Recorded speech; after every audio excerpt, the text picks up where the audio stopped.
The year 1776, and tensions are running high as citizens of the colonies have watched the number of British troops in the colonies increase. Tensions are running so high, in fact, the citizens of the colonies have begun to demand that their delegates consider breaking free from Great Britain.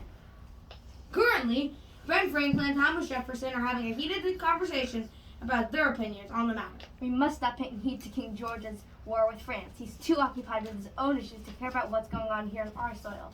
I agree. The king knows nothing of the New World. However, we may British subject, and if a red coat were to hear us speaking of independence and leaving British rule, we would be hung for treason. You have a point, Jefferson. But I believe at this moment we must follow the advice of our dear friend, Patrick Henry. Give me liberty or give me death. It may not be wise to apply the words of one man to a situation as grand as ours. There's clearly much more to talk. We are now focused on John Hancock as he leads a difficult and divided conversation between the members of Congress. The goal of the conversation is to come to a decision. Should the colonists break free from Great Britain and seek independence, or remain loyal to King George?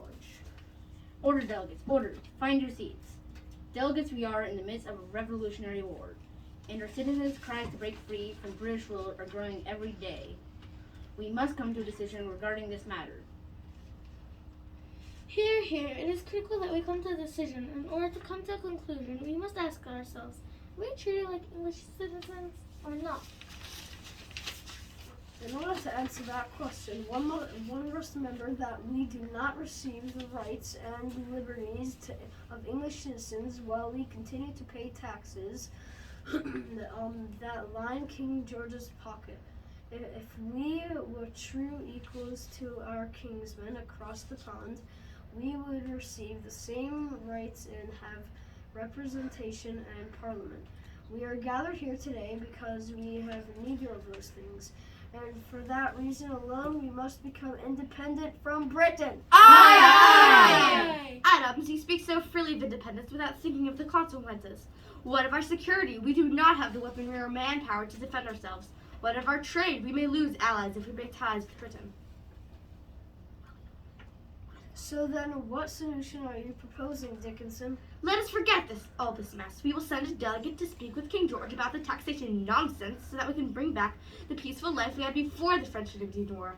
You can stop dreaming of days of peace, Dickinson. The king continues to ignore our men and our pleas. He has no concerns for our government and has never even seen this land. There will be no going back to the good old days if the citizens have anything to do with it. They have read Thomas Paine's Common Sense and are ready to take up arms. There is just no going back. I can help write another document like the Olive Branch Petition. Absolutely not. My initial draft was strong and serious. I indicated that war was on the horizon, but you took it and made it sound much nicer than I ever intended. The king didn't even accept your nicely worded version. So what makes you think that he will give a second thought for another piece of paper? Aye! Yay! Gentlemen, take a step back and listen to yourselves. Dickinson believes we should write a news document, but Jefferson's complaint is that the Olive Branch Petition is too weakly worded. I believe our next step should be to draft a new, strongly worded document to send to the king. This document will make it undoubtedly clear that the time for our independence has come.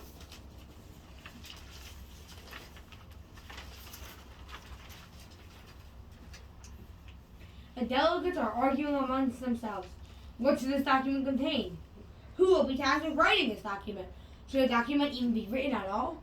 After much time, a consensus is finally made. I've heard all of your opinions and suggestions, and after much deliberation, the Second Continental Congress will take a vote. Who is in favor of declaring independence from Britain? The men from 12 of the 13 colonies vote yes. The only delegates who vote no are the delegates representing New York. It has been decided.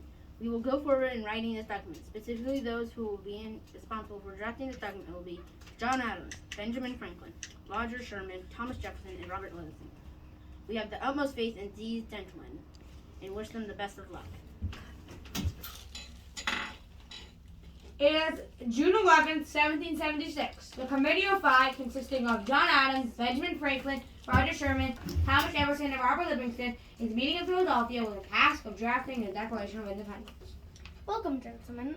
My first order of business is appointing you, Thomas Jefferson, as the leader who will take the great responsibility of writing the Declaration. I must inquire, why me? Well, Jefferson, first you are Virginia, and Virginia ought to appear at the head of this committee. Although you've only been a member for the Congress for 1 year, you have quite the reputation for literature, science, and composition. You are prompt, straightforward, and decisive. That is the kind of person we need in the pen in their hand.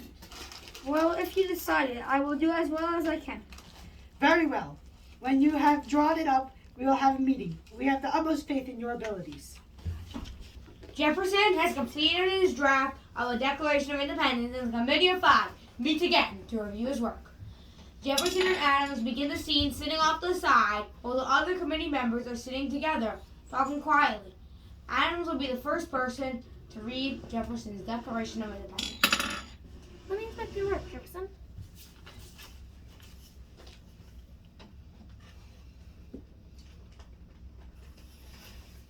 I'm impressed as always with your tone and ideas, such as the abolishing of slavery that you present in your declaration. While I believe that calling the king a tyrant may be a little strong and passionate, I don't believe we should strike the word out. In fact, I don't have a single alteration to suggest. You are generous with your kind words, John. It looks as if 4 days of tireless work has paid off.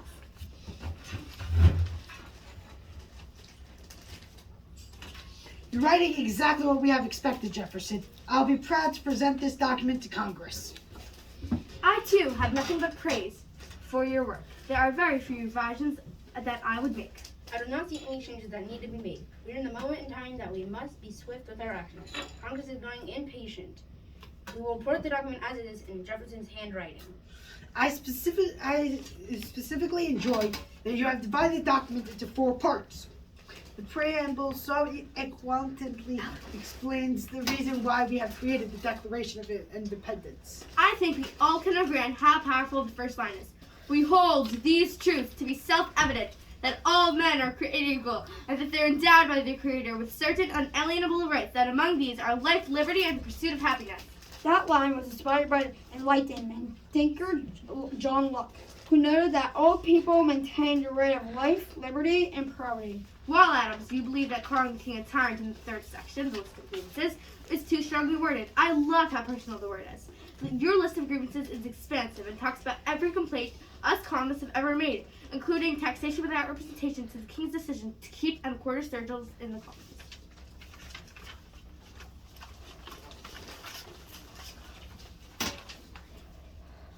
Your argument for independence is so strong it will be undeniable to King George. The entire document is beautifully written, but I must note the powerful final section, the Resolution of Independence by the United States. Within this section, you state we mutually pledge each other our lives, our fortunes, and our sacred honor. We truly are free and independent states, and your document will allow us to realize our long-fought dreams. Thank you, Jefferson. We've said that all that we can say. We will present this document to Congress so they can discuss our next steps. On June 28, 1776, the Committee of Five has submitted their final draft the second time tonight to Congress. We hear with all the Congress on July 2nd as all members hear the final draft read out loud for the first time. What is written here is something that we must all agree to sign. I understand the Committee of Five made some adjustment to the Declaration. However, I propose some great edits. We must keep the Declaration focused on what is important and do away with anything that would alter the King's attention on the matter at hand, our independence. Fine, Jefferson. We can comb through those parts later, but we must not touch the best line of the text. We hold these truths to be self-evident, that all men are created equal, and that they are endowed by their Creator with certain unalienable rights, that among these are life, liberty, and the pursuit of happiness.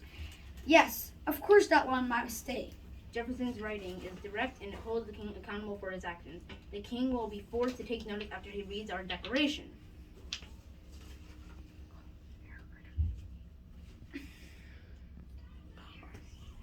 Congress spends the rest of July 2nd and July 3rd discussing and revising Jefferson's draft of the Declaration of Independence. It's July 4th until they continue to discuss the text within the Declaration. I hate that some of the Southern men will not allow Jefferson's part about abolishing slavery to remain in the Declaration. I'm tired of arguing about this. But you're already removing nearly a quarter of my writing. I know, John. I know, Jefferson. I don't understand that. But if we don't remove it, they will not sign, and we cannot submit a document without signatures from 13 colonies. Fine. The section about slavery has been removed from the Declaration. It has come to the time to take a vote. All delegates in favor of the document vote yes. Yes! We need copies made right away, 200 of them, so that our fellow countrymen can see what we have decided upon and are submitting to the king. Our printer, John Dunlap, will print the copies. Tell him we need them by morning. We are now the print shop where John Dunlap will receive the Declaration of Independence to make copies of the document.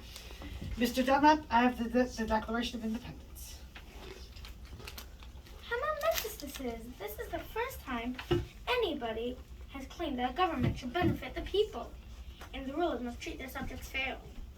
They call King George a tyrant, and it serves him right. He thinks that he can do whatever he wants because he has a birthright to the throne. I suppose that the Declaration of Independence asserts that the United States of America will not be governed the same way with such a tyrant in command.